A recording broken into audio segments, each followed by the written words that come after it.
Hello, everybody, and welcome to the OCRP iRacing ARCA series for season 11. They're in the ARCA series, finishing up qualifying right there. You can see we got Charles Gray on the pole as of right now. I was finishing dinner before I could jump in, but it is the Blast from the Past 150 presented by Next Level Racing at North Wilkesboro Speedway. And special guest tonight, back in the house, Joe Cortez. Welcome back. Special guest? You make it sound like it's a one-night only affair, Jeff. Hey, you left me hanging at Daytona. Well, I had family in town. No, I know. Family only see once a year for a good reason. So, I can't just blow them off. No, I totally understand. But how about that? Charles Gray getting it done here on the pole, and we're going to get you in just a few moments your starting lineup as we change everything over from the session timer to the lap counter. 150 laps around this track. It is a it's a half-mile track. It's a 0.52 mile track, 150 laps, distance 77 miles tonight. Let's start with the starting grid. You ready?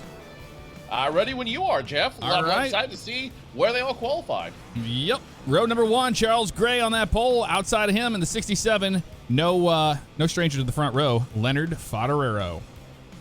No stranger to the front row at all. In row 2, it is the 77 of Kyle Carpenter. On the outside of him, your last season champion, it's Wes Graham. Row number 3, Jason Lance and Nick Sargent. Row number 4 belongs to Kyle Cleveland and the 20 of Jonathan Orndorff. Row number 5, Ryan Steinhoff in the 74. On the outside of him, Rick Evans in the 70.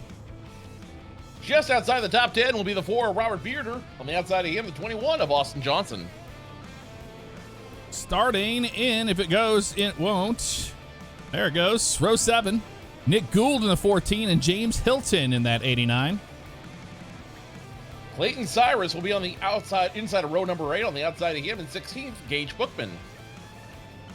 And row number 9, Eric O'Neill and Isaiah Stevens in the 44. Rounding out your top 20 will be the 22 of Aviator Alex Reno. On the outside of him, the 26 of Zachary Guzman. Row number 11, Tyler Thomas and Jeffrey Spells. And rounding out the field is the 31 of Clint Spells. So that will be all 23 competitors racing tonight on this very historic track. Very historic track. Just got redone and put back into service in the real world, and they just had the first race. Lights will be off in the pace truck this time, so next time we'll be racing here at North Wilkesboro. And something different. Last week we had Daytona, and this week, well, here we are at North Wilkesboro. Should be interesting. And North Wilkesboro is really perfect for these ARCA cars. They're just underpowered. They've got just enough wiggle in them to make it work. So this really ought to be a fun race for everybody involved, including us. And we'll be keeping an eye on those guys that we saw up front at Daytona that we don't normally see. Johnston getting that win last week. We'll see what he can do here at North Wilkesboro tonight. Joe, I'm going to let you have at it because that pace truck's down and away. The pace truck makes that hard left turn into the center field, and now it's all about Charles Gray. He lets the ponies run, and Fodorero gets a big jump on the outside. It is a two-man run for the lead.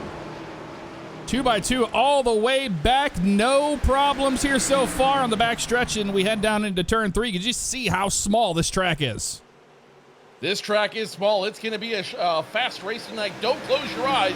You might miss something. Side by side, they continue to run. The 67 and 87 continuing to battle side by side. Saw Eric O'Neill making a move on the inside of the 44 of Isaiah Stevens, and further back is Tyler Thomas and Zachary Guzman going at it. But up front, watching right now, the caution comes out.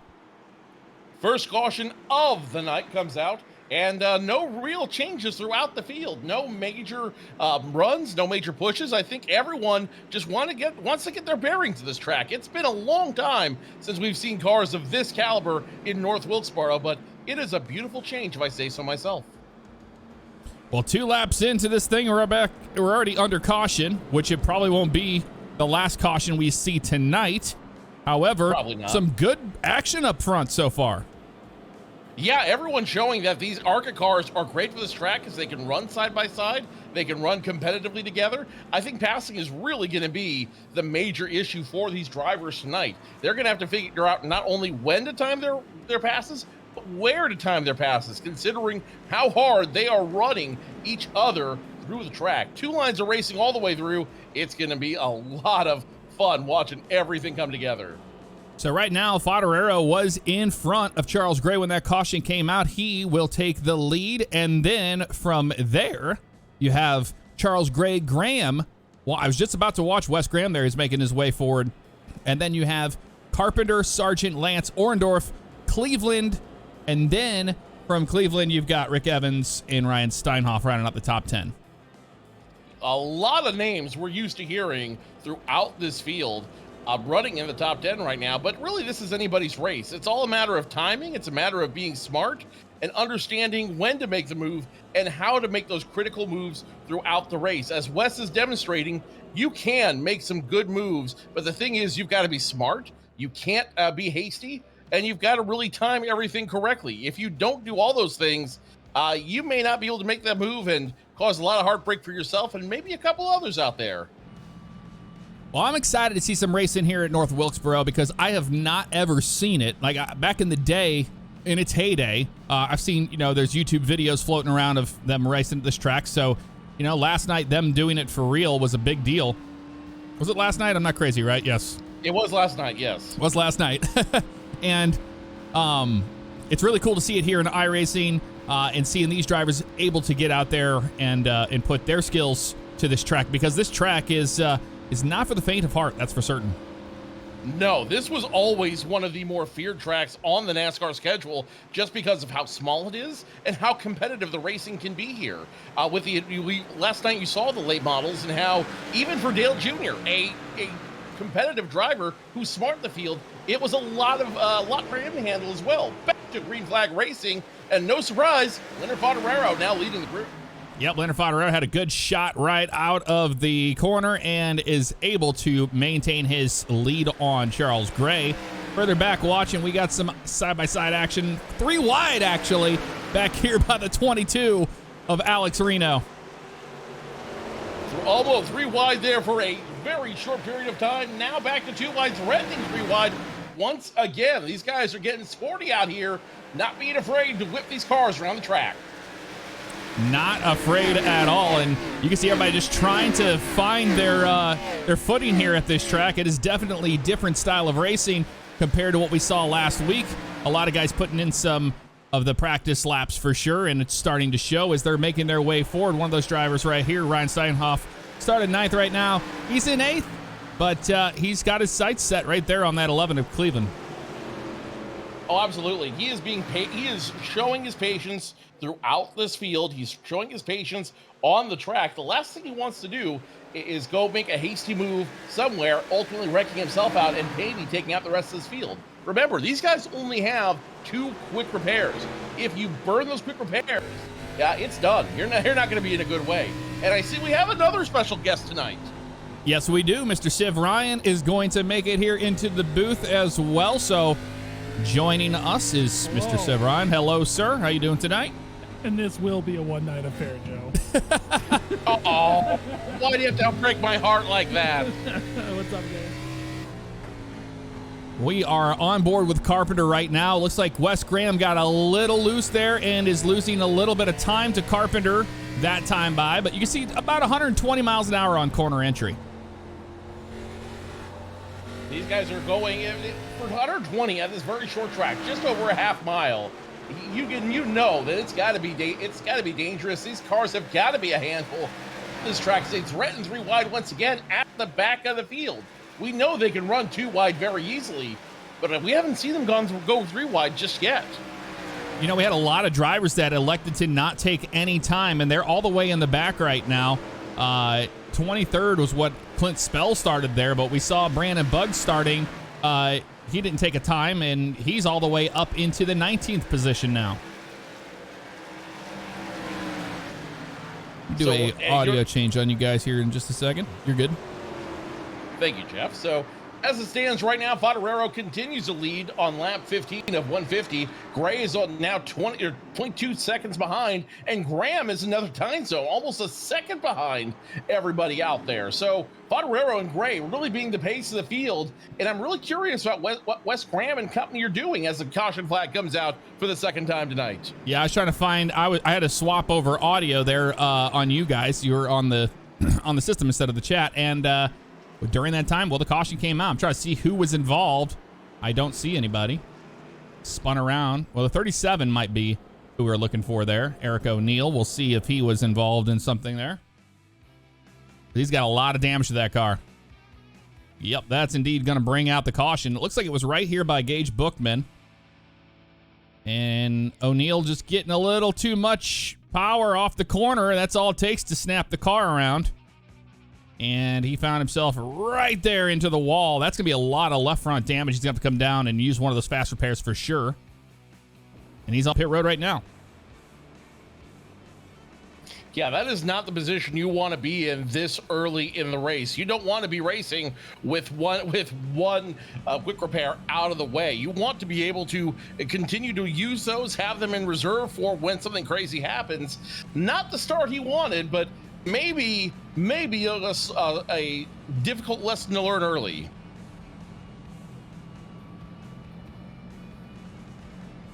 I believe that was Andrew Ewing. That was the lucky dog getting his position back on the field, and he has scored into 28th position right now. Watching for some guys that are moving towards the front. One of those drivers there is Rick Evans. He's been in the top 10. He's kind of hanging in there right now. He's in 11th, but good to see a good run for Rick right here in the top 10 tonight. In front of him, you got Robert Bearder. And behind him right there is James Hilton. So right around the top 10 area where they're all going to be racing hard for that position, you got Jonathan Orndorff just in front of him as well. You love to see the guys get a good run. You love to see them work their way through the field. And we still got plenty of racing left to go. 150 laps. It is going to go by quick, but that's still plenty of time to play chess here on the track, to slowly but surely work your way up through the field and ultimately make this the race you want to run and not be forced by the guy behind you to run the race they want. They should be paired up this time by. Will the lights go off? Yes, they will. We have one going to go back racing. We are, and before we go back racing, Ryan had one heck of a run last week, and I know it saddens you to not be able to make the start of this race tonight, but is a part of you happy you didn't make it? Oh, I'm exhausted. Yes. I'm happy I didn't make it. Well, no, actually, I'm bummed because I really like short tracks, and these cars on short tracks are so much fun. I mean, you drove these, and these are like, this was season 1, wasn't it? Yep. With these cars? Yeah, like it was a blast doing short tracks with these things. So I'm definitely missing being out there, but it's also good to get a break every now and then. We're back green flag racing. Leonard Favignano back to the front. Side-by-side action right back here by the 88s of Wes Graham and Nick Sargent. They're going to figure it out. Almost got a little bit of a bumper there from the 48. Side-by-side behind them, Jason Lance and Kyle Carpenter. Side by side, they go down the stretch 2 by 2. They are the blockers right now that the rest of the field has to get around. Not the greatest of restarts for everybody, but that's how it goes sometimes as Favignano and Gray continue to set the pace.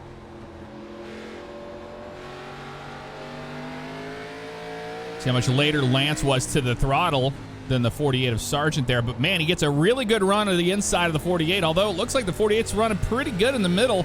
He just got a little too, it almost looked like he got tight there for a second.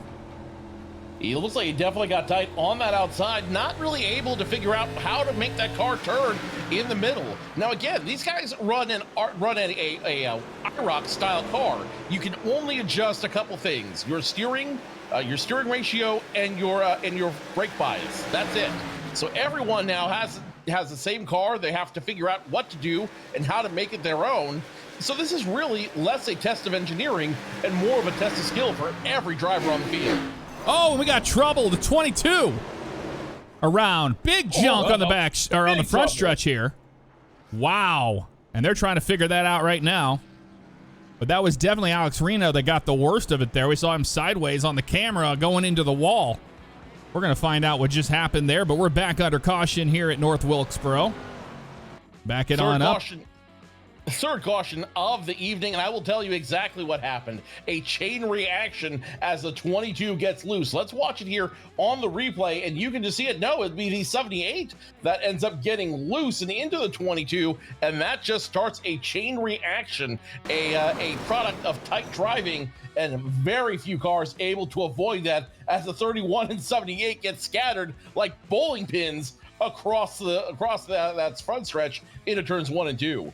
Man, the 91 of Robert Webb almost made it through that mess, but locked it up and ended up in the wall there. But the worst was, we saw Calvin Mitchell get off the corner there a little too loose. Got in the right door of the 22, and we have a big mess from that. We're going to watch that from the blimp camera and see what they saw there, but I'm pretty sure it's the same song and dance.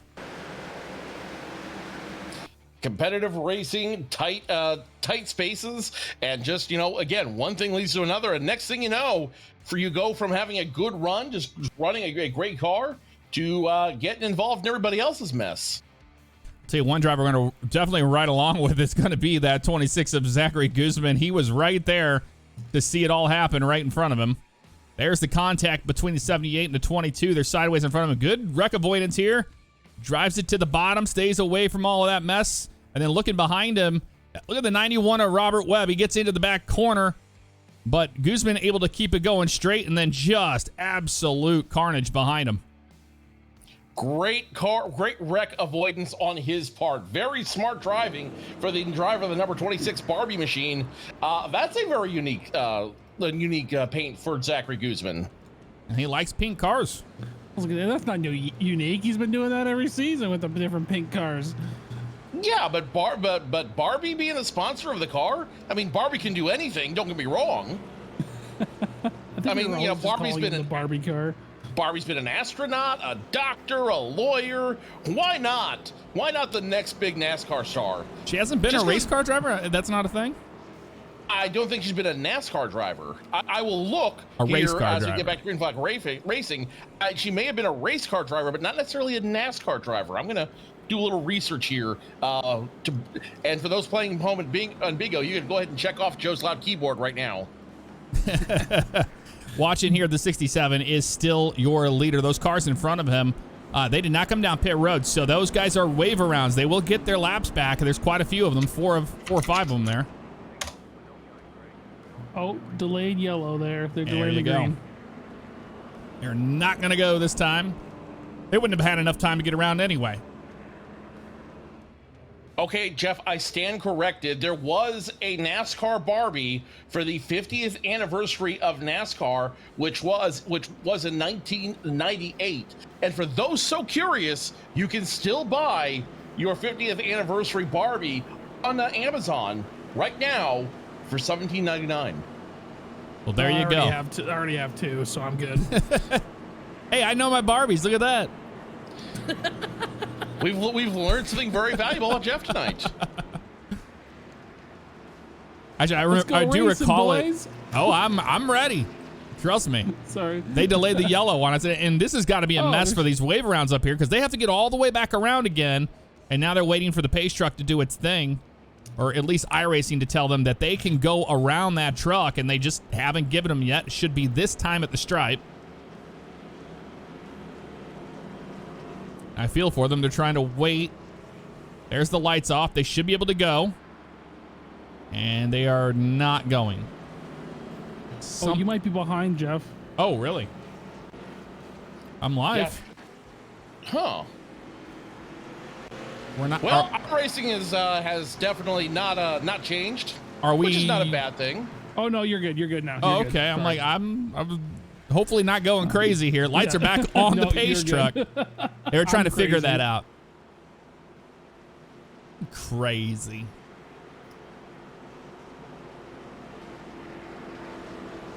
So did you get any time in this car on this track? Not on this track, no. And that's part of the reason I didn't show up. I finished work on my car at 6:55. This race was at 7, so I'm like, no, I'm not gonna risk that. So I didn't get any time in the car or this track, which sucks because this track's brand new to the service and I will really want to race it. Well, they're about to go green flag racing once again. I believe the truck will turn down this time, Joe. Yep, there it goes. The truck goes down pit road, and once again, Leonard Fodorero in control of the field. Green flag flies, and he gets a great start over the rest of the field, but 4 dominant drivers behind him in those beautiful retro paint schemes. Racing all over the place. I was going to say, let's go racing, boys, and Barbie. And Barbie.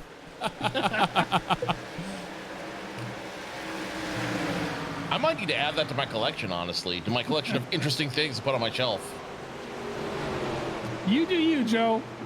Well, you already have 2, so, you know. Yeah, I'll send you one. So really, I'm actually doing you. A favor? Who is it? Wait. All right, maybe we're not so racing. much. Back to the And racing. there's a caution. Oh, the 44. Yeah, I was just about to say, I was watching Isaiah Stevens. He had dived it down in there. He got in the wall at one point, right when you guys were talking about Barbies. He had gotten in the wall, and then, yeah, we see him around now. And I believe that Barbie machine was involved, possibly. Oh, no. Not Barbie. Barbie gets turned.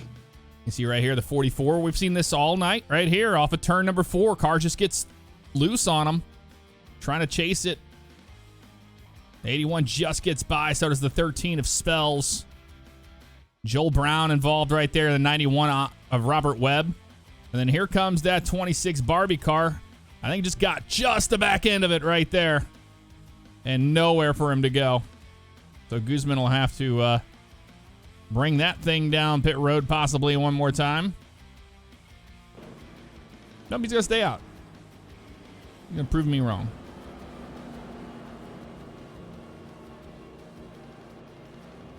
Well, if y'all are just joining us, it's the Blast from the Past 150 presented by Next Level Racing here tonight at North Wilkesboro Speedway. Same drivers, just a different car. So instead of the Cup Series, we're in the ARCA Series. Doesn't mean that the driver's skill has gone down by any means. It's just a different style of car here for season 11.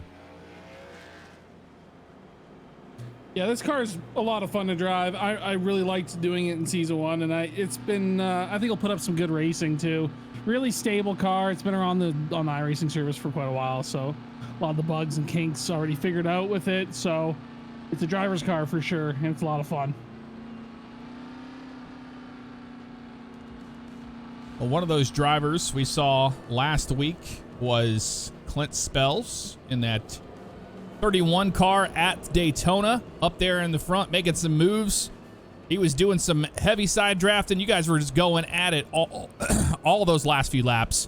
That was just plate racing, speedway racing.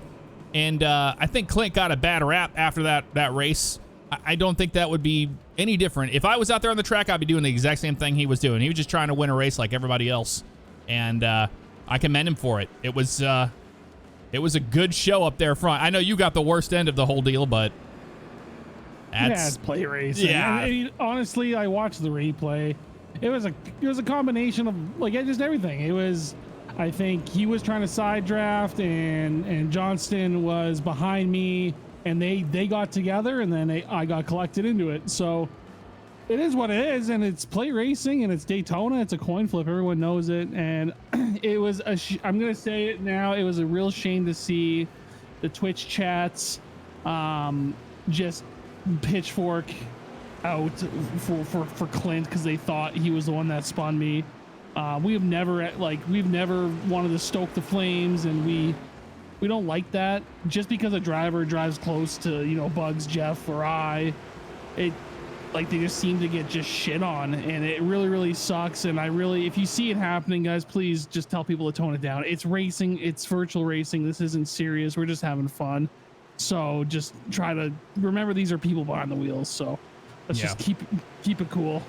we don't condone any of that behavior at all. Green flag racing once again, the 67 back out front, but here comes the 74 of Steinhoff to the outside of the 77, and a lot of guys trying to make that middle line work. It seems like it's doing it. They want to make that outside line work. They want to be able to make those passes, but the inside line remains preferred line as the 11 goes around, this time by back and first into the wall. Green flag stays out. Yeah, he had some help for sure on that one, and just missed the braking zone there. But look at this, Wes Graham to the outside of the 87 of Gray. Wes Graham trying to make the pass the hard way. I'm not sure he's going to be able to do it. That low line is so strong and is really the major area to pass. If he does it, he's going to have to burn a lot of those Hoosier tires on the top end. Or, I'm sorry, the General Tire. General Tire on the top end.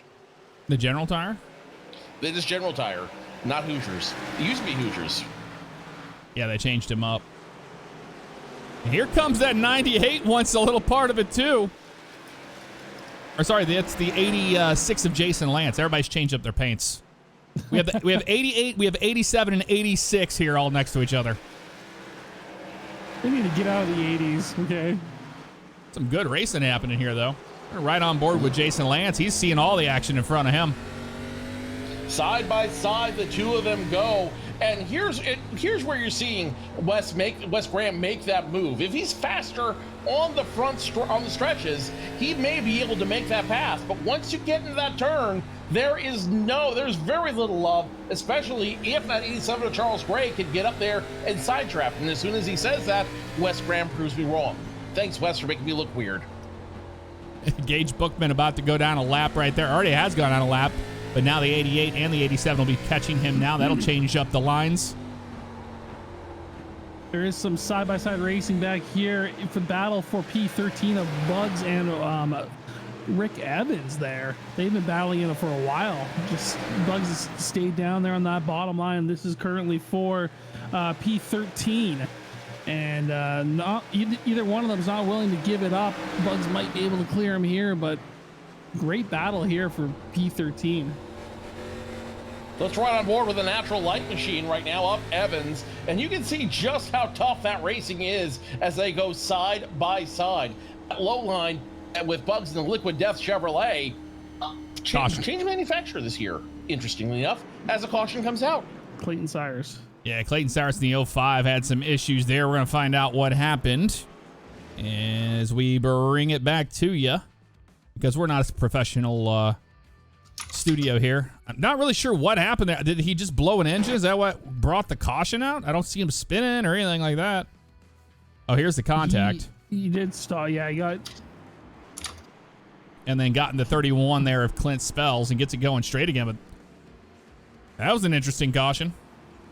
Well, he was super slow going into that corner, almost like he came to a dead stop, and the number 8 just came up real quick behind him and just tagged him. Yeah, I'm not sure what happened there. I was about to say that also could be a connectivity issue. As we used to say in the Coca-Cola series, these drivers are racing from the comfort of their own home. While it's really cool, internet connections aren't always predictable, and one spike, and next thing you know, your input's completely gone, and you're just going for the ride. I'm trying to find out what the heck was going on here with the 8 of Tyler Thomas. He's the one that was just driving it like a madman on the outside of these guys and just dumped it in there. That's what happened. Where is he getting that spin? Did he just get new tires and was that Superman in it? That's what it looked like. It says he actually dropped from the session due to packet loss. So, what is going on with the speed? I don't know. He's got a rocket. Yeah, and then he was gone. Just like that, he was gone, folks. Very strange. Well, back up front, not a whole lot's changed. Fodero, Graham, Gray, Lance, Carpenter, Sargent, Steinhoff, Hilton. And then you've got Austin Johnson, Nick Gould running up the top 10 as of right now. But yeah, let's talk about that 81 of Brandon Buggs. Started back there in the 25th position. We saw him battling there with the 70 of Rick Evans. But a good run for him so far, up to 13th. Well, if there's anyone you want to put your money on in a race like this, it is that man in the Liquid Death Chevrolet, Brandon Buggs. Not quite matching his fire suit, but, we'll take it. We'll allow it. He's always been a strong competitor. He's always been a fan favorite. And, and he's always somebody that you look to be a leader in the race. Never count him out. never bet against him because he'll always put on a show if you give him the right equipment. Oh, sorry to interject. Actually, what happened there? Why he had so much speed? I'm just looking back at Tyler Thomas. He actually had collided with Barbie, with Guzzi earlier, and then must not have noticed that the caution was out, and he was just full speeding it when the caution came out. So, okay. Not sure what happened, but I definitely think there's some connection issue. But yeah, so that's why he was going so fast. And then he ran into Clayton Cyrus. Yeah, because that was the only time I saw Clayton Cyrus have any issues there, but that was weird. I don't know what caused the caution before that. It must have been with the 26. But here comes the green flag back in the air at North Wilkesboro. And once again, Leonard Fotorero making the lead, or controlling the lead and getting the big jump. But here comes Wes Semes. We know he can pass on the outside. Is he going to continue to? That is a $64,000 question.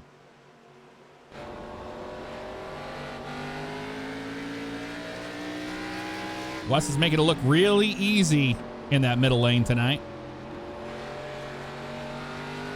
He is making it look really good, too. He's really strong on that outside line, got his great straight line speed. But I think he's going to try to play it smart. We're only a third of the way through this race, so I think he's going to try to save tires as much as he can, try to be smart about how he runs, and if he's able to, I think he's going to try to make his move late in the race. Robert Bearder up in the mix, having a side-by-side battle with the 70 of Rick Evans there, and looks like Rick is going to stay in the middle lane as of right now. The 81 still maintaining the bottom for the most part, and it's working for him. The 11 and the 31 collided. They both got it collected and are continuing, so no caution. So green remains on the field tonight as Fotorero, Graham, and Gray remain your top three. Lance and Carpenter, your top five. And Sargent, who was one of the fastest cars in practice, now relegated almost 2 seconds behind the leaders. Carpenter, or Sargent, and Lance running fourth and fifth right now. They were the fastest in practice. They were able to scorch this field. Now I'm just really curious, what are they going to do now that they're stuck in traffic? Brandon Buggs picks up another spot there. That'll put him in the P11 position. Now putting pressure on the 14 of Nick Gould. That's for the 10th spot. So Bookman could finally make his way into the top. I'm sorry, Buggs could finally make his way into the top 10 if he can get around that 14 machine of Gould. The question is, how is he going to do it? And more importantly, when is he going to decide to make that move? More side-by-side action. Andrew Ewing, one of the ones that got that lucky dog early on. He has used one fast repair right now, P16, so that worked out for him. He's just got to keep his nose clean. Easier said than done on a short track like this. Is something you're going to go outside and try to save a little bit of face out there and get recollected. Now we watch the 81 of Brandon Buggs as he slowly creeps around the 14 in the turn. Side by side, he'll try it again in turn number one. It's the only battle going on right now besides in front of him. That's Ryan Steinhoff and James Hilton. They're side by side, and that's Austin Johnson in that 21 getting loose off of turn 4 there. Last week's winner at Daytona in that Dodge. Fake Dodge. Fake Dodge. Hey, it's good to see Dodge back on the track as an OEM manufacturer out here. So don't count out the Dodges just yet. We're racing all over this place.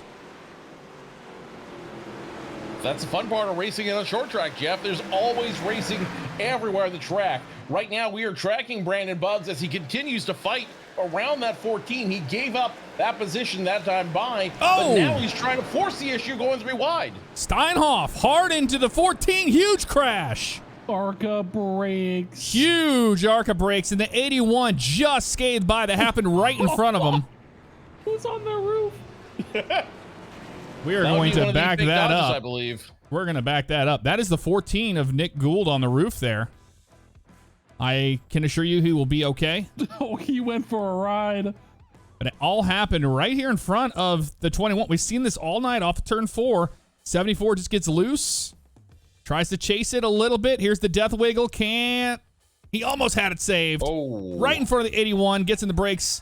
Gets around him. And then the 14 goes for a violent ride right here by the 20 of Orndorff, and the 13 is Spells. Here's the 70. I mean, straight into the 13. The 05 of Cyrus into the 74 there. And everybody else came to a stop there. But yeah, that's about as ARCA break as it gets for the most part right there. Let's have a look here in the blimp. Well, Steinhoff there, he actually rolled to the middle here, right there. He rolls to the middle, which isn't helping anybody. No, should be holding that brake up there. That would have helped. Yeah. I think some of those drivers were anticipating that to go differently. Oh, look in the 70. Just a little bit. Woo! So you want to see how this occurs. Whenever you're in the back and you're just focused on what you got going on in front of you, we're going to ride on board with the 70 here. You'll see what happens. You see them racing up there. There's the wreck right there into the wall. You see the smoke. You should be in the brakes right here. And right into the 13. Oh, nowhere to go for that car. He just boots him from the back end. Well, that's going to change it up. Trickle.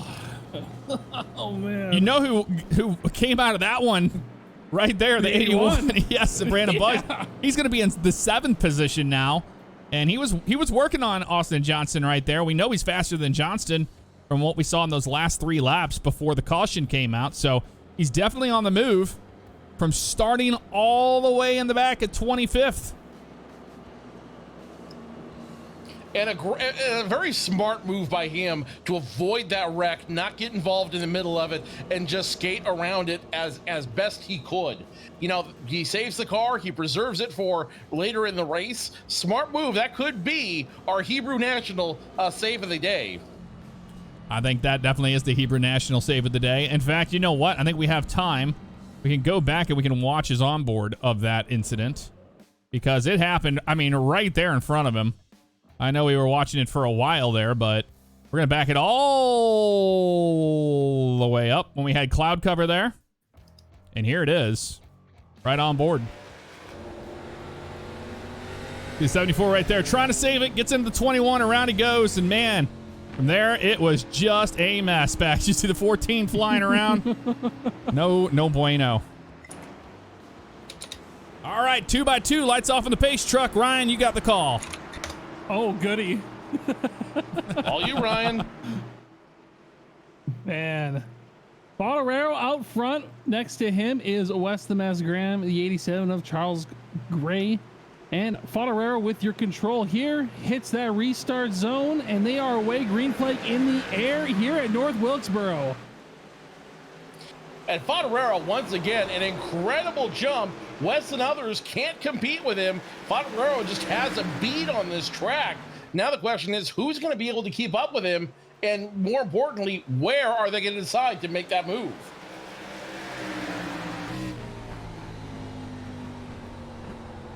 On board with Graham here, and you can just see how well he is rolling to center of the corner compared to the 67 on these restarts.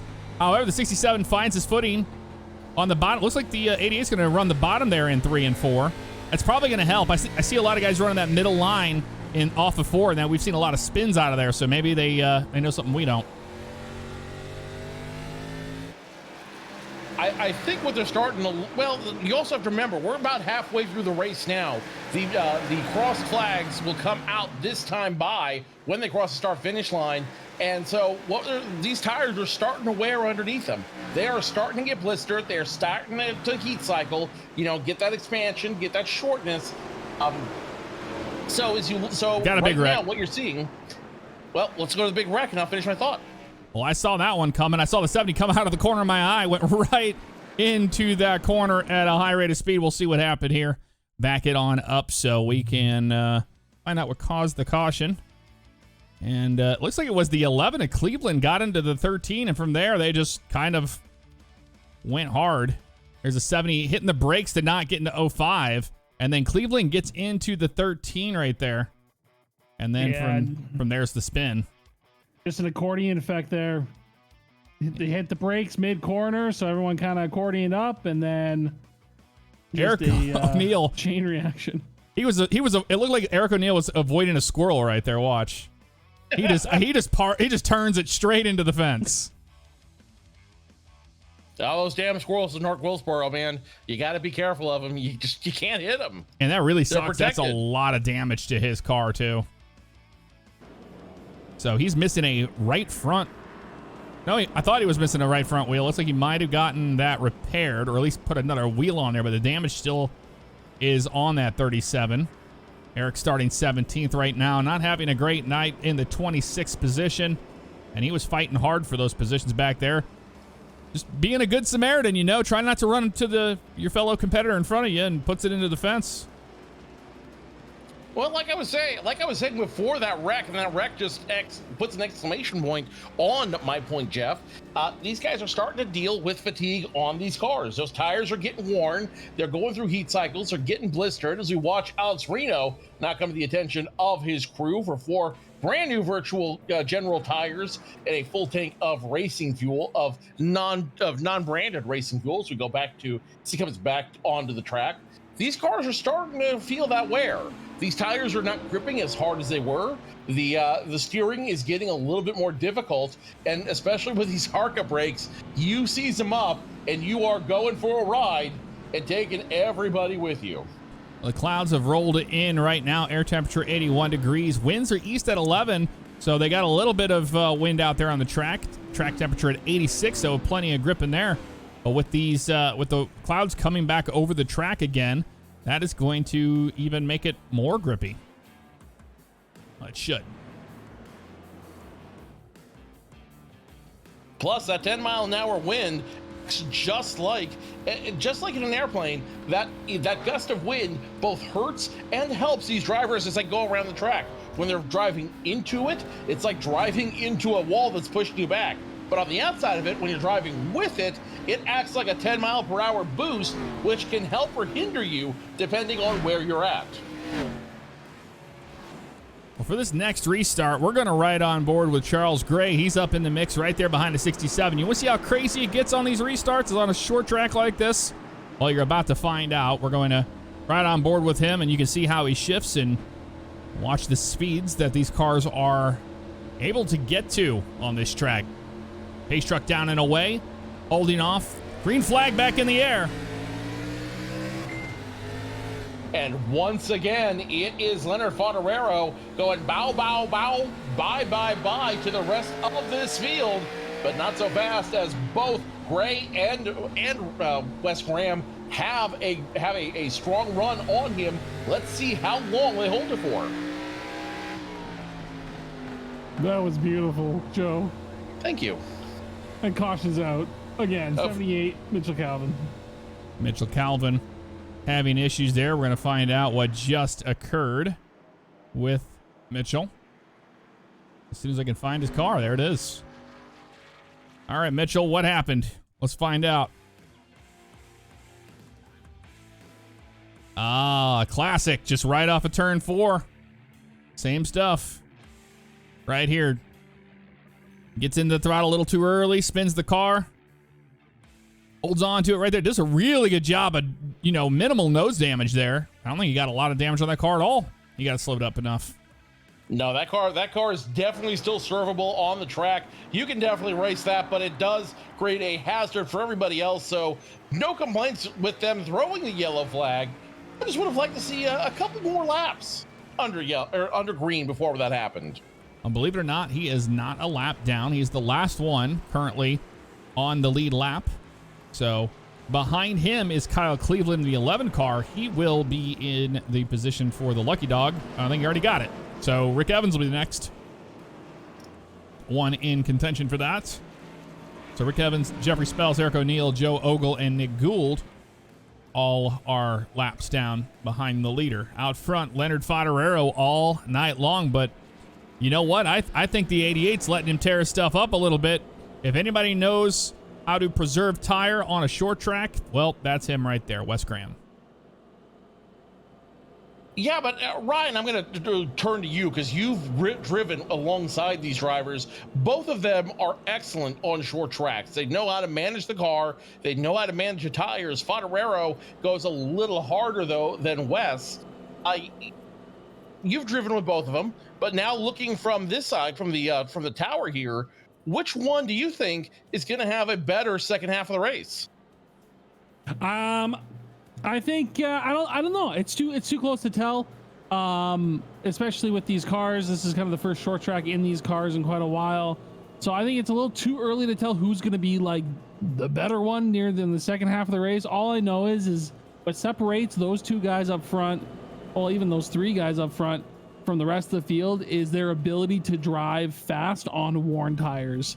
It is something that I would see Wes's lap times, and I know his tires were worn is similar to mine, and yet he can drive the car just that much quicker. So that is the difference between those two top drivers in the field, is they can stay fast on those worn tires, or even just faster than the rest of the field. So I think both of them will start to maybe get some ground if we can actually get some green flag racing in. But in terms of who's gonna, between the two of them, it's too close to call. Now, correct me if I'm wrong, but these guys are not racing under typical ARCA rules where they have a specified pit window where everybody goes down and works on the cars, right? They can pit at any time. That's right. Yep, they can pit at any time. So now the second question is, at what point do you go in at 4 tires and fuel as we see them get side by side once again, getting ready to go green flag racing? Well, the joke in the league is whenever Favignano comes down, everybody else comes down. So that's when we'll pit, is when Favignano pits. We're green. We're green, and he hasn't had to make a stop yet. No one else either. Green flag racing, and Favignano doesn't look like he needs a green stop just yet, as he continues to dominate over the field. Everyone else 2 by 2 around the track, as now Wes the Mess under fire. Look at, is that Brandon Buggs up in 7th place? Absolute mover. He was down there in 25th when I joined the broadcast there, so he's been moving his way up. Oh, caution. It's Jeffrey Spells. Oh, no. Oh, nuts. Eric O'Neill, the 11 of Cleveland, involved. Gonna find out what happened. Looks like it might have been back there where the 13 was and the 37 and 11. Yeah, it looks like Kyle Cleveland. So the spin happens in front of them. That's the 31 of Clint Spells. And he tried to hang on to it.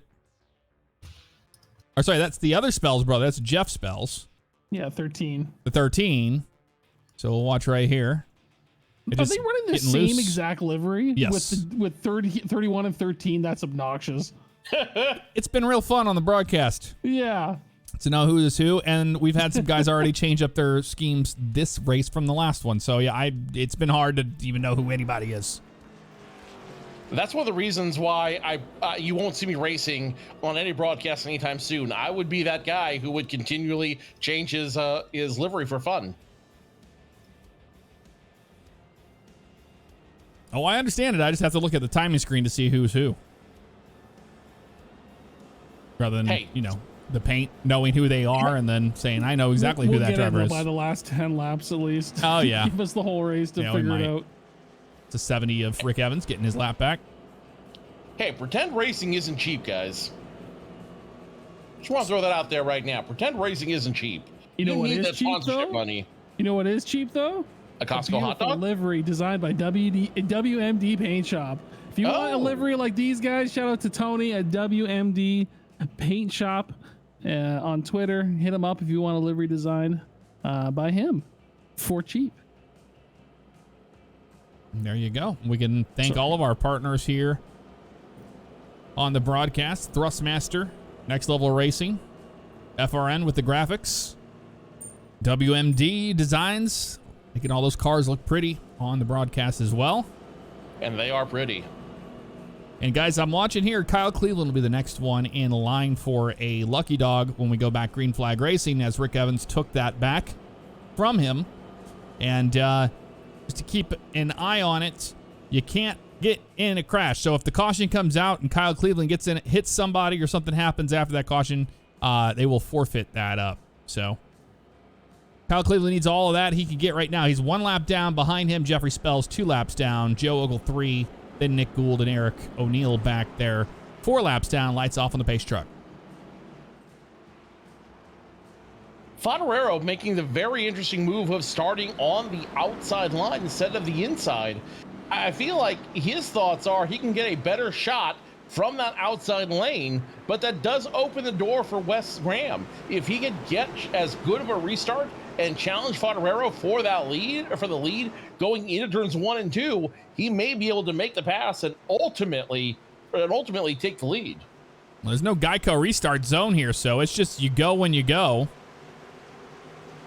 And looks like they're waiting for the flag. I think they've decided on that, but green flag in the air once again, and Favignano made quick work of that situation. Didn't even hesitate, didn't think twice. He is down and away, and we are back to green flag racing. Now, once again, Wes MS getting challenged for a position. He's now trying to fight with Charles Gray to hold on to position number 2. Charles Gray doing a nice job there on the outside to try and clear Wes the Mass Graham. But Wes not giving it up so easily, and they're going to continue this battle all the way in the front straight. And cautions out. The 31 this time, Jeff. 31. Clint. We're gonna find Not to out. be confused with the 13 of Jeffrey. That's right. We have to find him first. I think he dropped off there for a second. There he is right there. Yeah, we'll find out what happened here. The Spells brothers not having a good night at North Wilkesboro yet. This is a tough deal. Looks like he might have had some help from the 26 here. He's rolling that coin. Yeah, he had some help from the 26 for sure. Got Not really. Yeah, not much you can do right there when Barbie's going to take her Corvette and smash it right in the back end of your Ford Taurus. I was about to say, normally it's guys going for the back end to Barbie, not the other way around. Not the other way around. So good on you, Barbie, for making that for being aggressive. The Corvette, the Barbie convertible Corvette. I'm sticking with that one. That one's more appropriate. So now the question is, when does Barbie come down pit road for brand new rubbers?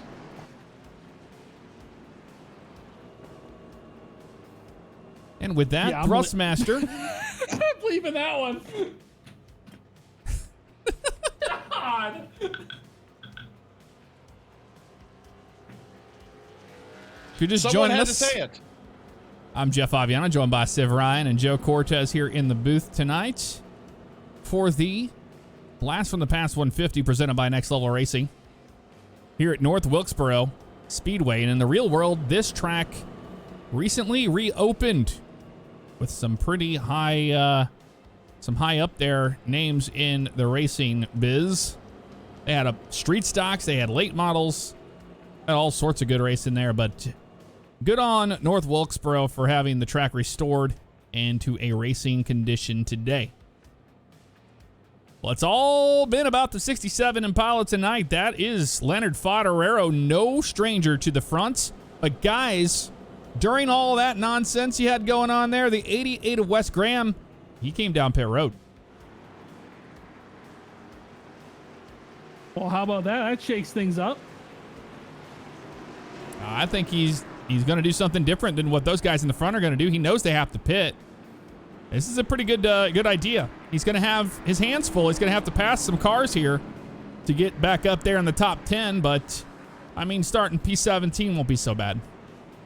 No, I really like this move by him right now. He's trying to get ahead of the field. He's trying to make sure he can stay out when everyone has to come through. With only 50 laps left, this is the opportunity he needs to get those brand new tires, those brand new general tire rubbers, get a full tank of nondescript virtual racing fuel, and slowly work his way back up the field. With everybody else on older equipment, I think this is a very smart move to try to steal the lead from Leonard Favignano.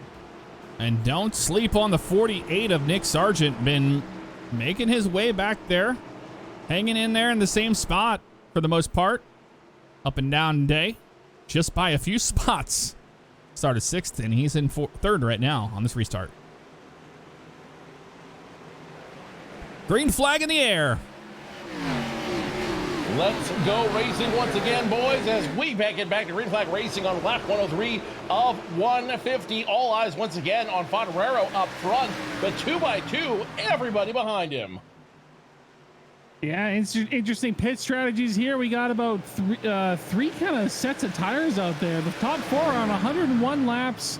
Next is a few drivers that have been involved in some cautions. They're on 30 laps, and then you have the fast guys, and they're on brand new tires, and they're working their way through the back of the field. So expect to see a lot of racing in the back of the field here in about P20 onwards as they try to make their way back up. So we got fresh tires, medium tires, and old tires out there.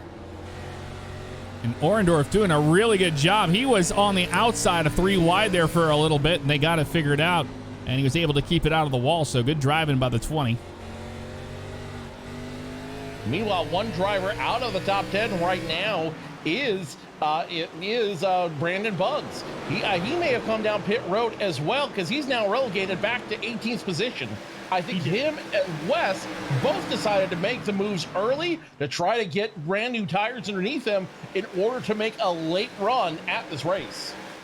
Yeah, it was Graham Johnston, Bearder, Guzman, Stevens, and Clint Spells came down for tires. You got somebody spinning.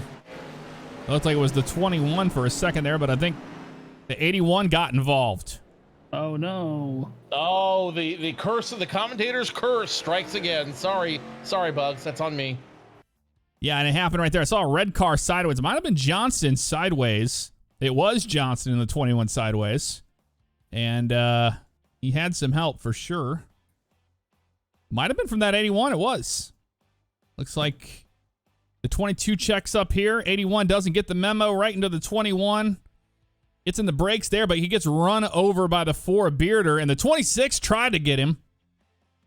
The 13 of Spells gets turned by his brother, and they get going straight again. Let's see what happened here. We'll ride on board with that 81 and where it all that contact was made. If we can find him here on the board. There he is right there. Wonderful. Yeah, just that checkup happened right there, and that's going to be minimal damage to the nose of his car. He'll be all right. Yeah, but never a good look to get into the rear end of somebody else, if you know what I mean. Right here you see the 13 checking up for this, and then he gets run over by the 31 of his brother there. And that'll be some nose damage as well to the 13 of Jeff Spells. Well, now who's going to come on pit road? Nobody. No takers besides those 4 that you mentioned. Or was it 5? Yeah, top 4 still staying out. It's going to be Favignano, Gray, Sargent, and Lance are still on their original set of tires, as well as Andrew Ewing. They're all 110 laps on those tires, so I'm expecting to see them coming down something. They're going to have to, I think. Yeah, I think they're banking on another caution. Come down pit road, do your thing, and then you're going to have to drive like heck to get back up there. But, yeah, that window of opportunity is kind of interesting that they didn't come down this time. I figured they would have. Well, in short track, position is everything, so they could just be, you know what, this has been a caution fest. I can stay out front on these old tires until another caution comes out, no problem.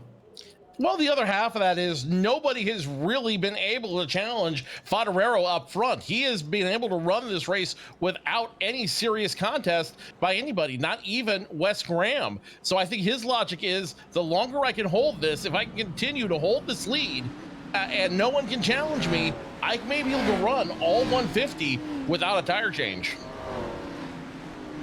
Boy, that'd be something if he could pull that off. And maybe that's what he wants to do. I feel like he can make the run with the fuel, considering how many caution flags we've had. But the tires, I'm really curious to see, with so many people on newer tires, so many challengers on newer tires, if that can actually become a reality.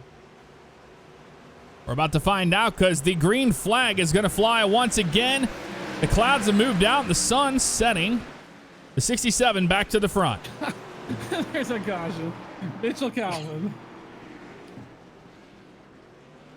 Got cars sideways and everything else over here.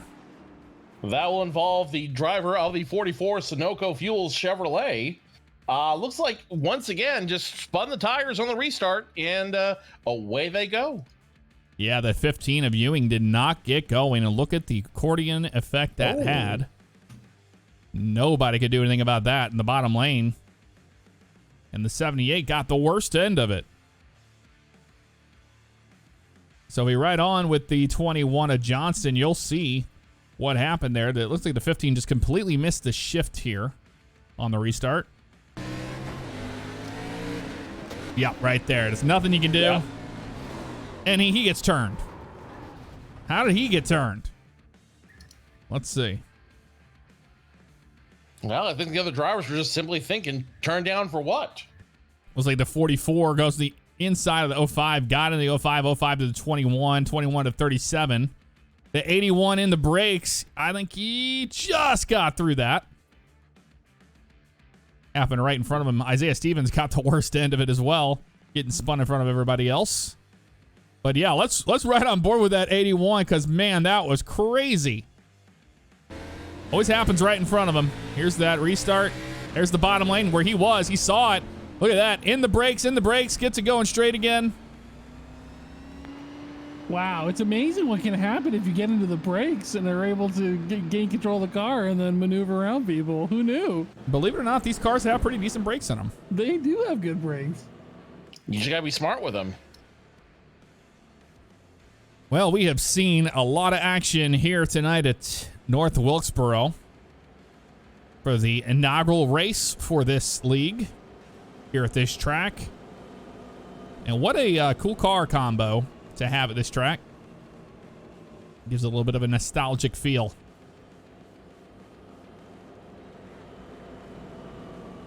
Jeff, you got to come up here one day. We'll go out there and we'll take you in a race. Oh yeah, at North Wilkesboro. Yeah, just an earshot away from Charlotte, correct? Yeah, a short drive. Short meaning 4 hours? Well, I've never done it myself, but you know, we'll find out. I guess somebody could figure that one out. South Carolina, isn't it?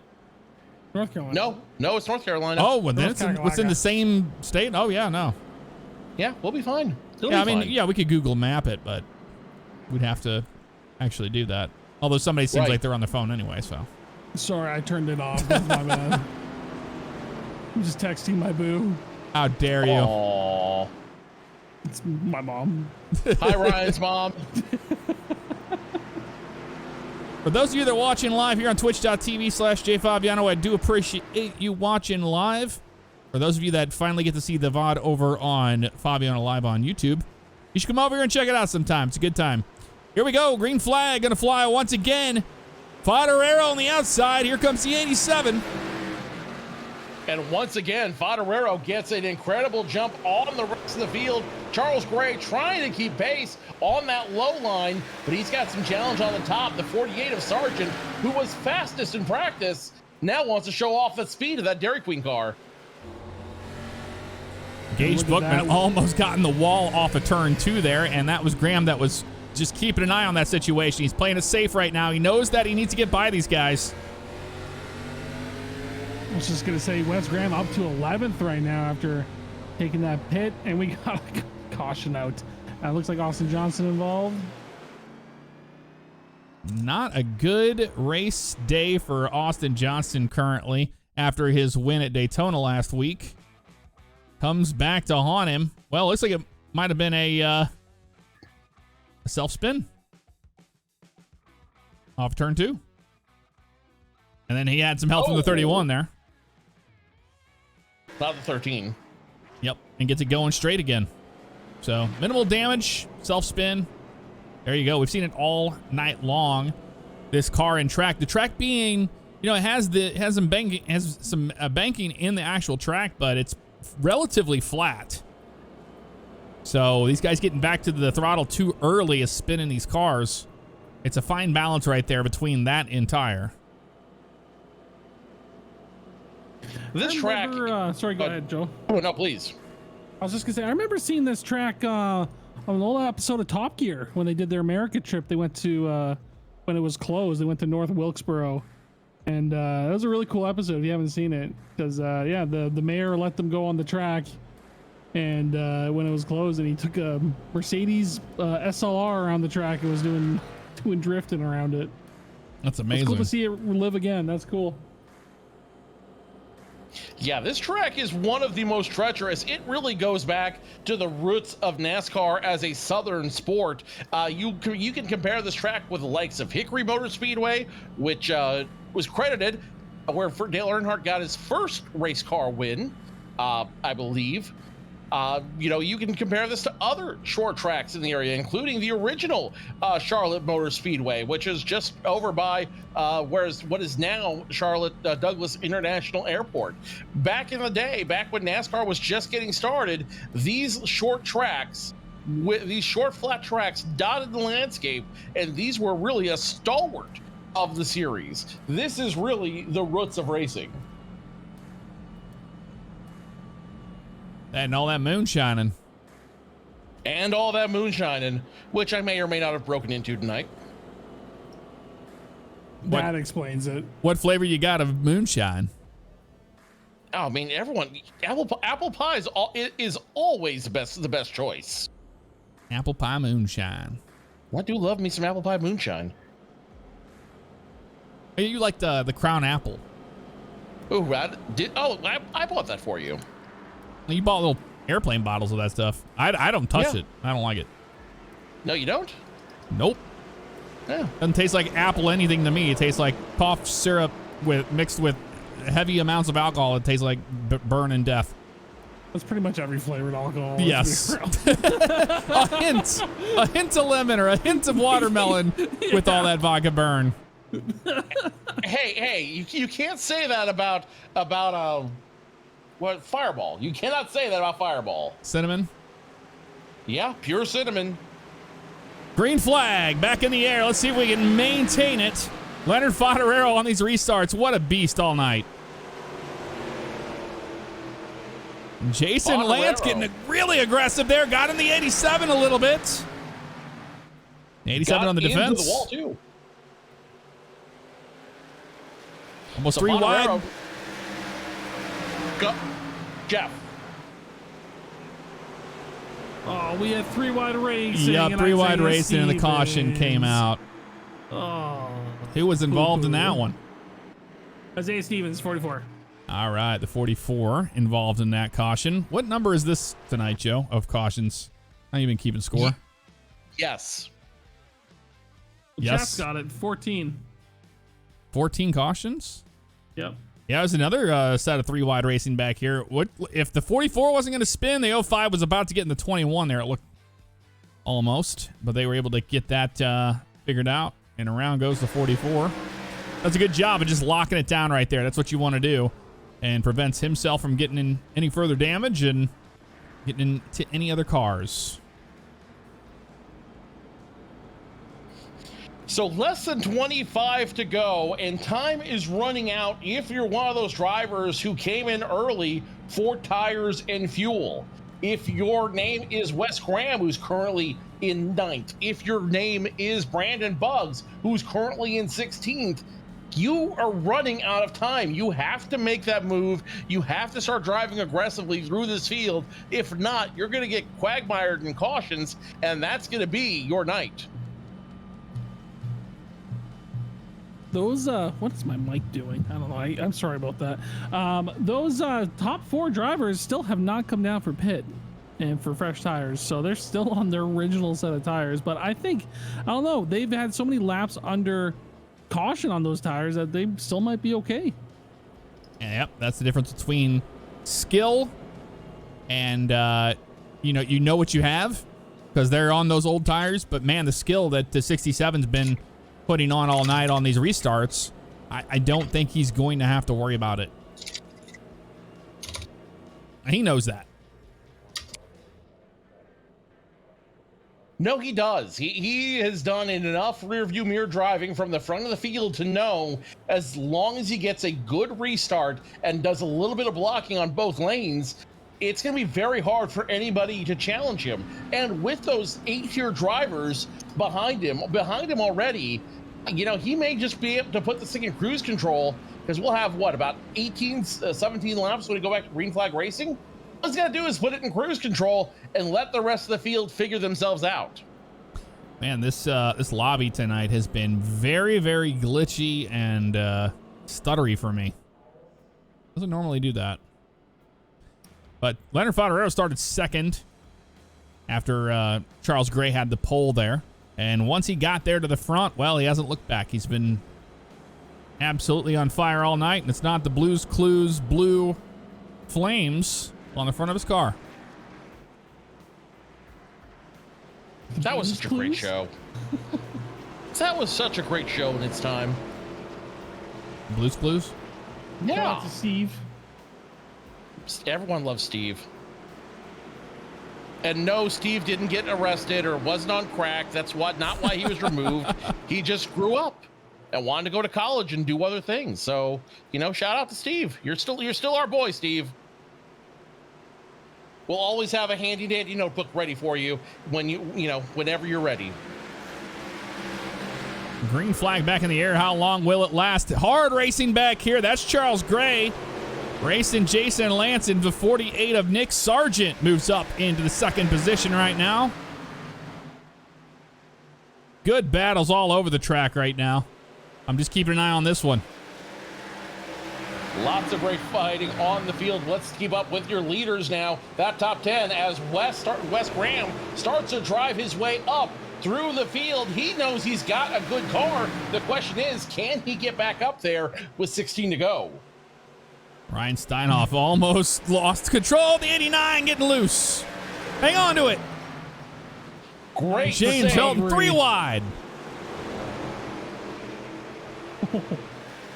Stuck in the middle there, nowhere to go. He's going to finally make his way back to the high side, drop a couple positions, but the fight continues, and Steinhoff does not want to let Graham around. He knows as soon as the 88 gets around him, it's his race is over. Jonathan Orendorff, absolute mad lad on the wheel. I mean, he is wheeling it off the corner so hard, all the way up here in the middle of this mess here in 7th right now, doing a great job. But man, that's straight skill. 3 wide at North Wilkesboro. These guys can get it done. And I think that was James Hilton that was able to regain that car in the 83 there, or the 89, because he did a great job wrangling that car up and staying in the middle. So kudos to him. West gets by everybody. The 43 going around. Still Andrew green. Ewing, still green. Still green. Never mind. Caution comes out. We're trying to find out who it is. My screen is going crazy with so much movement. Who was involved on that one? Might have been the 78 of Mitchell Calvin, based on what I saw. And he is indeed one of the ones. But looks like Nope, self-spin off the corner. Right here, you can see it. 78. Tries to hang on to it, knows that the best action is to just lock it down, take the nose damage, which isn't much with the new damage model in these cars. They're a lot more stout than they would be in their cracker selves they used to be. They just used to fall apart when you get in a wall. So I love the new damage model in iRacing. It makes it a lot more realistic, and you can walk away without, radiator damage because the car is actually doing its job of protecting it.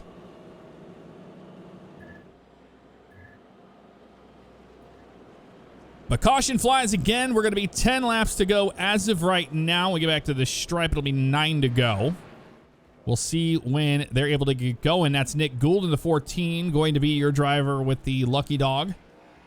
It was the first one down a lap, and everybody, for the most part, is on the lead lap, except all the way back to 26th, where you have Nick Gould 3 laps down, Eric O'Neill 20 laps down.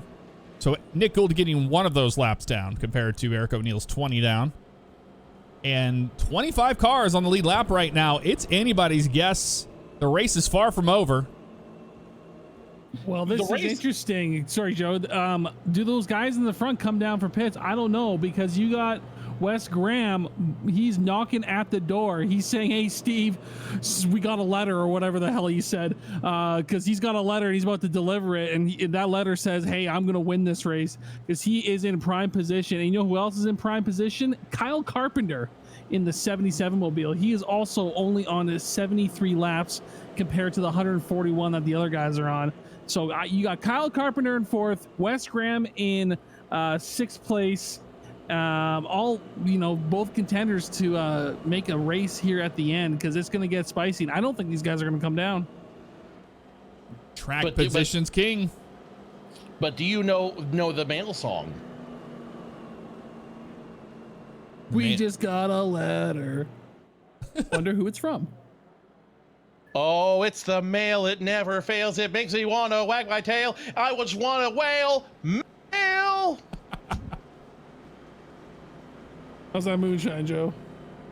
Oh, it's good time, let me tell you.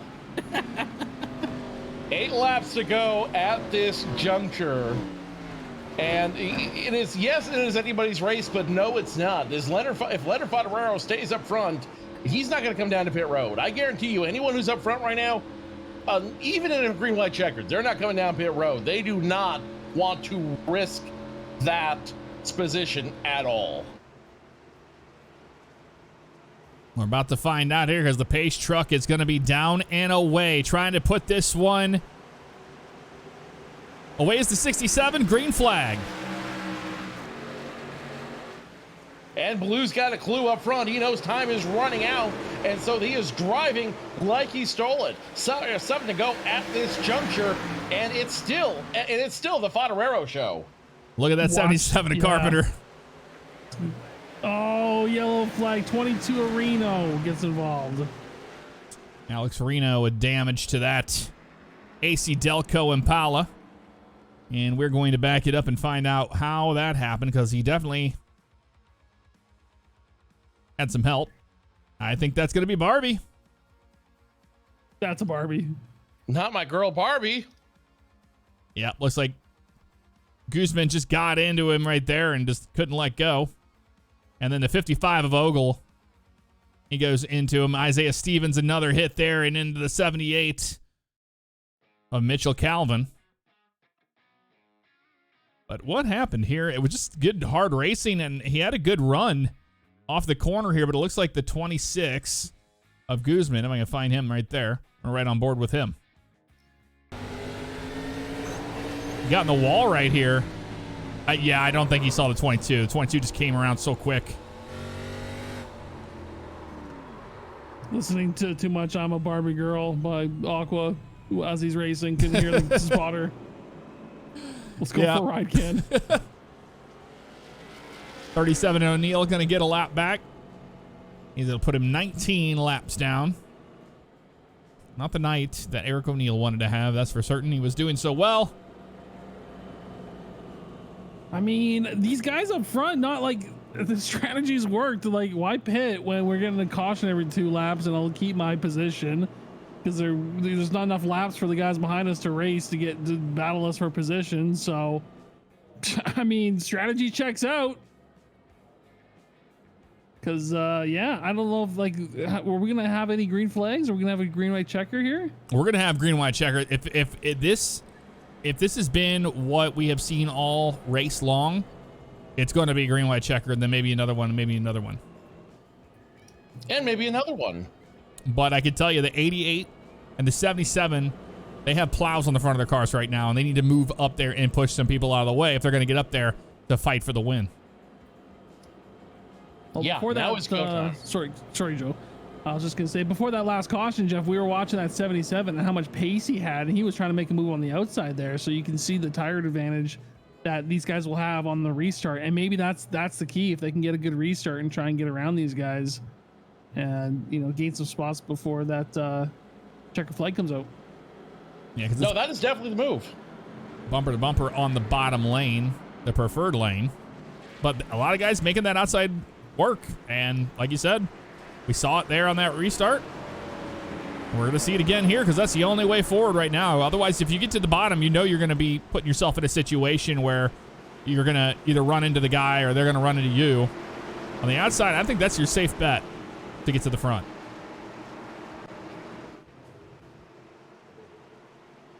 Lights about to go out. We are going to have a green. This will be the first attempt at a green-white checkered finish. 2 laps to finish it all, and Favignano once again gets a shot on the field. Can he hold on for 2 more laps? Watch Kyle Carpenter. He's got to make quick work of the 87, and now the 48. He's going to have to get aggressive here. 48, 77, 87, all fighting for scraps at this point. Nobody can challenge Favignano. White flag comes out. Next flag ends it. White flag brought to you by Thrustmaster. Getting it done here tonight is the 67 of Leonard Favignano. He is working that wheel all night. Doesn't matter about tires. Favignano going to get the win at North Wilkesboro. Incredible showing by Favignano tonight, as you see everybody now wrecking at the line in OCRP racing tradition. Incredible showing by Favignano. Really took the stranglehold on this race early, and, you know, by the end, there was nobody left to challenge him. Great strategy, great showing, and ultimately a strong win for him. Gonna let him burn it down right here. Favignano at the line. Your winner tonight.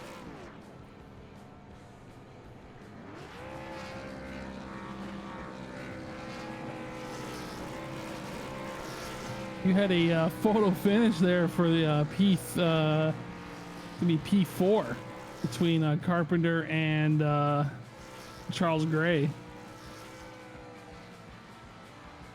Absolute photo finish for those 2 drivers. Carpenter almost squeezed it out, but good win by Favignano.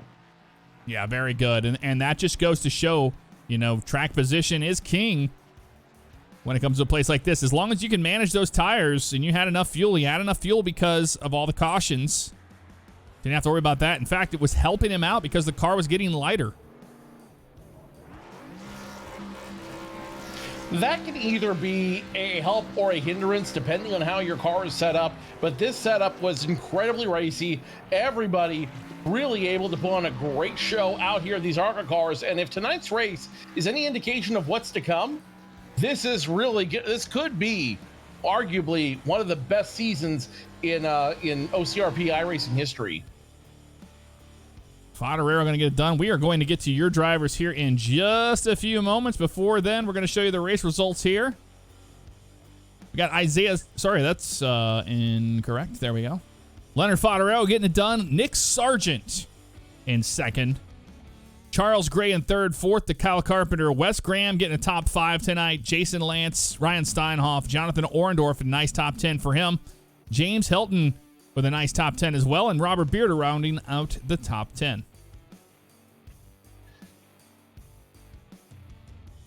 From 11 on back, Robert Webb, who started 29th, will finish in position number 11. Joel Brown finishes in 12th from 24th. Brandon Buggs, all the way towards the back end of this field, will finish position number 13. Kyle Cleveland, Austin Johnson, Gage Bookman, Rick Evans, Andrew Ewing, Clayton Cyrus, and Joe Ogle rounding out your top 20. All right, 21st, we had Isaiah Stevens, Guzman in 22nd, Alexander Reno, Mitchell Calvin, Clint Spells, Nick Gould, Eric O'Neill, Jeffrey Spells, Tyler Thomas with some connection issues there. That was the cause of his situation, I've been informed. And then that's it. There you go. That's the unofficial results as of right now. They will be official here in a minute once they put the stamp on there and points are awarded to the drivers. Until then, we will head over and talk to your drivers you saw tonight in just a few moments.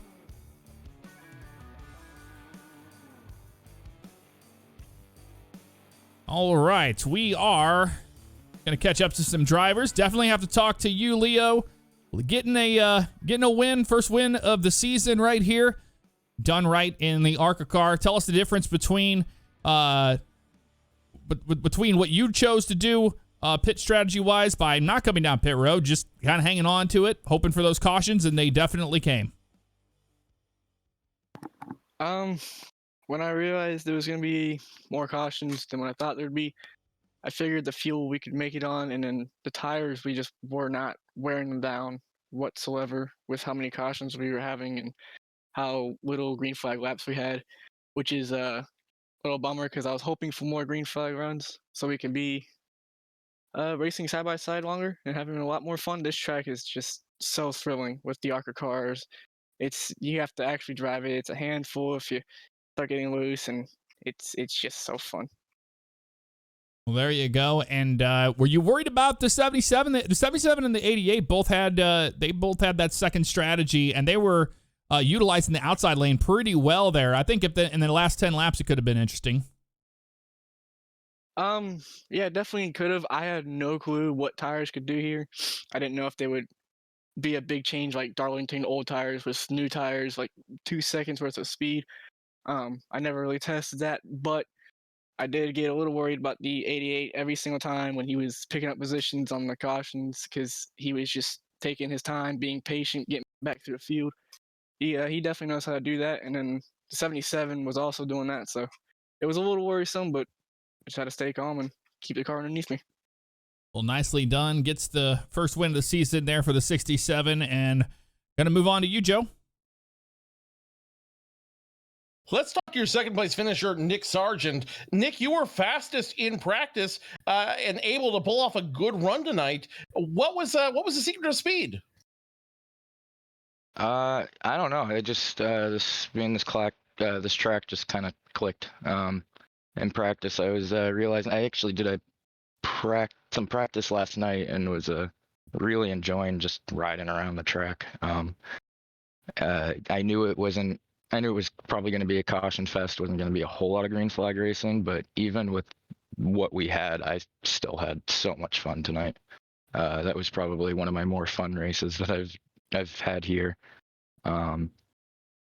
Yeah, I kind of knew from the beginning too I was gonna have the strategy of trying to stay out the whole time. I wasn't sure how tires were gonna look at the end or anything. I was doing a lot like what Fodderero said during when all the cautions were coming out. I was checking to see where Wes was and how close he was getting with the fresh tires. But yeah, I managed to hang on for P2, and I think that's my new personal best for Thursday night. So I'm more than happy with that. This track is so historic, and there are so many names that were made here. Walk us through a lap through there. How much fun was it, and what made this track so much fun to run lap after lap? It was just a lot of you had to drive the car, you had to drive the track. It was the best thing I found was kind of middle of the high groove in 1 and 2, and then just straight to the bottom in 3 and 4. And I was finding that was being a little problematic for trying to pass some guys because we would just stay side by side for laps. They'd get the edge and out of 2, get a good run, and then into 3 and 4, you'd get a good run on them. And it was very hard to make passes because of that, but it also made it really, really fun. Looking forward to next week. How do you carry this momentum forward? What is your plan to keep this good run going and potentially get your first win on the season? Yeah, I just keep practicing, I guess. I enjoy Kansas too. That's one of my other favorite tracks. So I'm looking forward to going there, and hopefully I can do just as good there. Good stuff from the driver of the Dairy Queen machine. That's Nick Sargent, finishing second tonight. Ryan, who you got? Oh, yes. I want to talk to Mr. Kyle Carpenter. Kyle, are you there? Yeah, I'm here. Take us through the last few laps there. What was going through your head with regards to what you had to do to try and get the win? And yeah, what your strategy was? Yeah, I just felt like in practice, it's like 20, 30 laps on the tires. I felt like for me, I just burned them off or something. I just couldn't quite save them good enough. And so I just developed like a real bad push. So we got to around 60 or so, and I was like, I love strategy play, and it's one of those things where it's like the longer we wait before we pit, the further behind, or the shorter amount of time we'll have to get back to the front. So I just I had already burnt my tires up, and so I was like, okay, it's time for me to pit and go ahead and make my charge back to the front, see what happens. And that was the initial, reason why I pitted, just because I burnt the tires up and couldn't keep up with the guys in front of me. And so done that, and I think trying to get back to the front, I'll burn them up again. Even with all the cautions, it's still just at the end there, I just had a real bad push. And part of it was, running the high side was the better lane for me to make passes, and just had to have the high line. And there at the end, I was partially overdriving the car too. Drove it really hard into the corners, and that didn't help either. But that was just it. And I was keeping my eye on the 88 because I know he pitted about 30 laps after I did, and I knew he was coming and was watching his positions, and I just didn't know if he was going to run out of time or if he would be able to get up there to us or not either. Right on. Well, congratulations on a P4. But Jeff, I'll throw it back to you. All right, got to talk to Charles Gray. Got the pole today. Definitely had speed. Tell us about your race.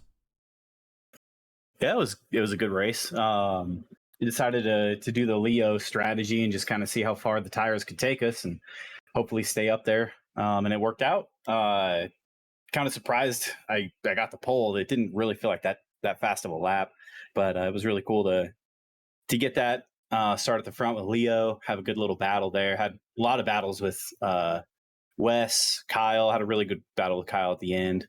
Jason, Lance, a lot of respectful, fun racing up there. And just trying to be consistent. That track you've got to be consistent with that track. Every corner, you've got to hit your right braking point. You got to get back on the throttle at the right point and not get too much into the throttle because you'll loop it really easy. So just focusing on being consistent, and that kept us at the front. It was a really fun race. Charles Gray started on the pole and will finish in third. Got to talk to the 88 Wes Graham. Wes, something a little bit different here than what the 67 had going on. You chose to come down pit road and see if that worked out, and it doesn't seem like it really was too hindering on you. No, not really. I mean, it's a, damn if you do, damn if you don't situation. As we were getting past halfway, I was debating on whether or not to even come in at all, and I knew that I didn't have anything for Leo at the just on equal stuff. So I waited probably about 10 laps too long, 2 cautions too long. I should have came in a little bit earlier, but still made it back through the pack. Had a couple of moments that I got scared, but it was a lot of fun racing up here at the front. Got to thank Tony over at WMD Paint Shop for painting my car, and just really looking forward to Kansas. Kansas is my favorite track. High, wide, and handsome next week. But going back to this, I think I kind of showed my hand a little early. I noticed a couple of people adapting to the line that I was running. But that's just how it is. I wanted a top 10. Top 5 was great, and anything above 5th was just extra on top of the cake. So another good points day for us, and we'll go on to Kansas next week, and we'll actually look for a win there next week. There you have it. Wes Graham going to finish out the top 5 in the 5th position. We're going to let you guys get to your driver's meeting, and we'll have our final words in the broadcast booth. Thanks for broadcast.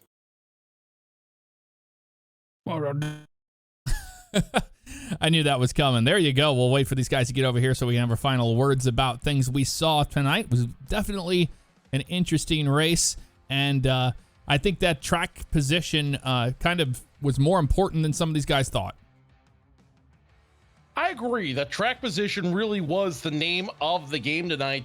And when you combine it with these lighter cars that are just a little bit underpowered, you were able to conserve a little bit more on the track than you would, say, in a Cup car or any other of the NASCAR style cars that this service runs. all in all, an incredible show tonight of patience, of strong racing ability, and just understanding how to make moves on this track. Favignano definitely earned the win tonight, but I've got a feeling that we are not done hearing from him. Ryan, you go back to these series next week. I'm really curious to hear your thoughts about tonight and what the rest of the season looks like for you. Too many cautions. That's my thoughts on tonight. There wasn't enough green flag racing, but it's what you expect. It's short track racing. It just sucks. I wish there would have been more green flag racing, because I think it would have, like what we did saw, the glimpses of what we saw was fantastic. So it would have been nice to have more of that, but short track racing. So I'm excited for the handsome track, whatever the hell Wes called it. I'm excited. High, wide, and handsome. High, wide, and handsome. I'm high, wide, and handsome too. I'm tall, wide, and handsome, if I do say so myself. So I'm excited for that track, and hopefully I'll be out there next Thursday. But it was fun joining you guys in the broadcast. Thanks for letting me pop in. Appreciate you too. Anytime. We'll see you guys next week at Kansas. See you. Stand by for Raid 2 West.